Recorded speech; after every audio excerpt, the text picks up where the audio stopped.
me start at the beginning then. So, the one thing that everybody agrees is probably true is that you will see transfer between a training context and a performance context. You'll see transfer to the extent that those contexts overlap in some meaningful way, right?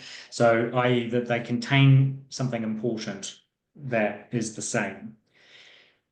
So, that's why we think learning transfers. Every other disagreement is about what that overlap should look like. So the pitch for me has always been, what's the point of the ecological approach, right, to practitioners?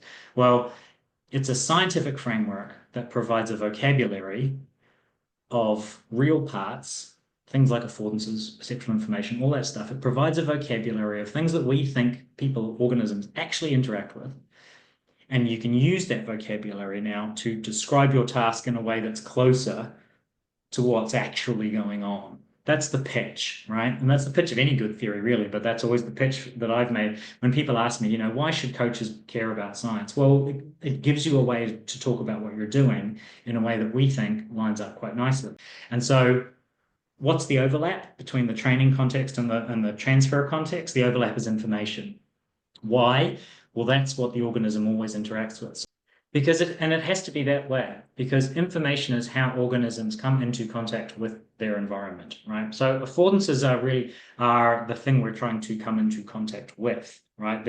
We're trying to engage with the opportunities for action and use those opportunities to coordinate and control what we're up to. But it's really important to remember that affordances are, in many senses, they're literally over there. Right? So how do you get the right kind of information in?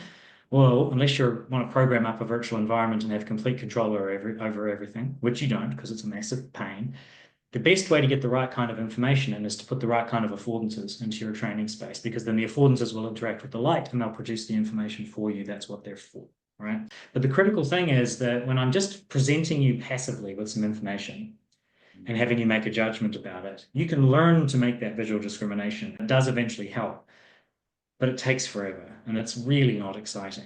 Whereas using the information to control the action that is itself then producing the information, closing that loop and actually making it so that what you're doing is what we're always actually doing when we're learning out in the wild, which is moving so as to generate information, which we then use to control the next thing that we do, which then produces information, that perception action loop.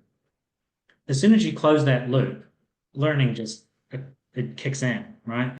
But one of the other key things about that pattern of research, that's one of the most robust things, is that variable practice doesn't pay off until later.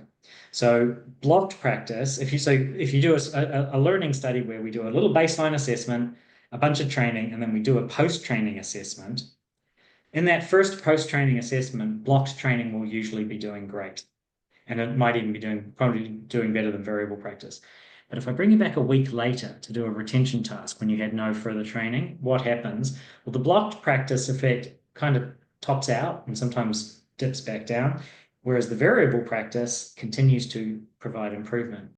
And so if you can't ride that variability somehow, if you're fighting against it all the time, then frankly, you're doomed. And so, I mentioned sort of the affordance-based control stuff and connecting up to these motor abundance ideas. This has become another interest of mine, is just bringing an ecological vocabulary to really engaging with this problem, because we have to, if we're going to study this and we're going to try and figure out how to do skill acquisition better, for example, we have to know how it works. And if you want to know how it works, you have to front up to the realities of the problem the system is trying to solve. And the reality is that it's trying to produce repetition, stable outcome, without repetition, variable performance. It's always trying to do that. It has no choice. That's simply the way it is. The argument that I'm making actually these days is that it's the affordance structure that's one of the key constraints on all of this movement variability. So movement variability, we have access to all this redundancy.